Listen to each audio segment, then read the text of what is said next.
Well, Jenna, I told you guys yesterday there really was nothing they could do. Despite Nick's great trade proposals that would have brought either Kemba Walker or Eric Gordon to the Lakers and entirely changed the landscape of the NBA. That's just what the Lakers needed. Two more old guys who can't defend. But, hey, I didn't think there was nothing they could do. How dare you? Nobody really has that much interest in THT, Taylor Horton-Tucker, and Kendrick Nunn, who hadn't played all year. They weren't, even if you traded them, they weren't going to be able to bring back anything significant. Yeah, I do think John Wall would be a better fit with the Lakers than Russell Westbrook.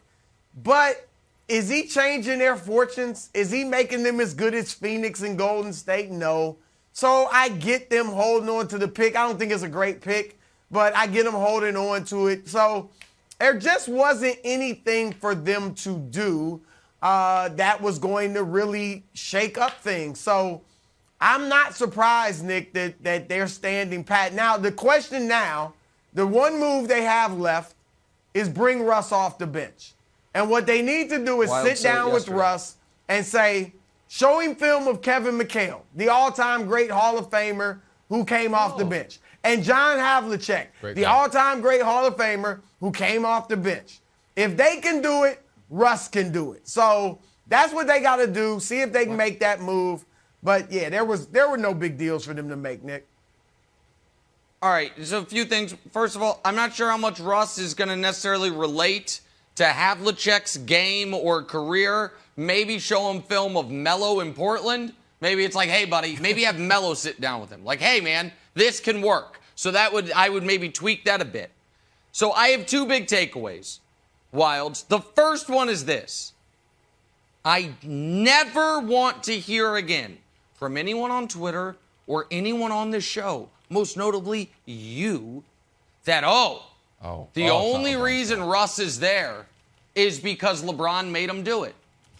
If LeBron, I'm just curious. You think LeBron cares about the? Hold on. Well, who was in charge yesterday? You think LeBron gives a damn about a 2027 first-round pick? Not unless they're going to use it on Bronny. Yeah. So no, he doesn't.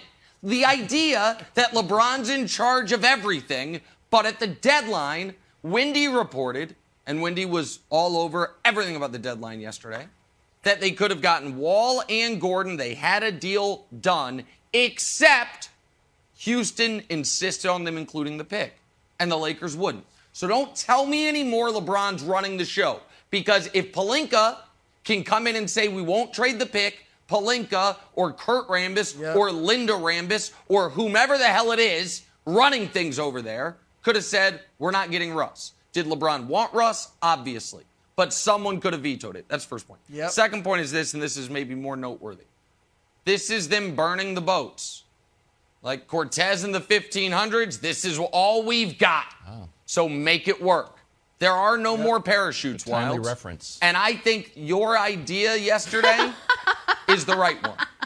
I didn't even hear what he said. I think your idea yesterday, Wilds, is the right one. I think the only way to shake up the snow globe is what you suggested yesterday and Broussard echoed, which is not only have Russ come off the bench, but explain to him, you'll have 12 minutes a game where LeBron and AD are both not out there with you. The end of the first, beginning of the second, end of the third, beginning of the fourth, where it is you. It's just like how it was, at different stops in your career. You will run everything and have the ball in your hands. I think that's the only move they have left. And here's exactly what he has to do. Say, Russ, this is what we want from you. Because there's been another narrative like, who do we want Russ to be? What do we want him to do? Here's exactly what it is. About 26 minutes, 18 points, shoot 43%, let's say. Russ, if you do that, we have a chance. And Nick, I'll throw it back to you. Talk about things I don't want to hear on this show anymore. I don't want to hear any more whining about, the Lakers outside shooting. The Lakers still have two of the top 10 players in the league. Is that enough to be over 500? Is that too much to ask? Sorry, go ahead. I agree with that, Wilds. And Brew, let me ask you this. LeBron, we saw him on TV yesterday, the great, all-star draft. he understands his responsibility to the league, so he wasn't sullen, but I'm sure he was, a little disappointed at the trade deadline. How do you think this landed with AD? Because I think the most alarming thing that's happened to the Lakers the last month was AD's fourth quarter against the Blazers. First time in 7 years he doesn't take a shot or a free throw in the fourth quarter of a game where he plays at least 5 minutes. Do you think AD will respond to this as, I got to step up? Or do you think AD is going to be like, okay, we'll see what we got next year? I think we'll get the same AD we've been getting. A few great games here and there, but mostly pretty good, blah. Like I'm done predicting greatness, real all-time greatness for AD. He's obviously a historically great player who's going to be a Hall of Famer, all that. But I'm done predicting it. He's not going to take over the team. He's not going to be the number one guy.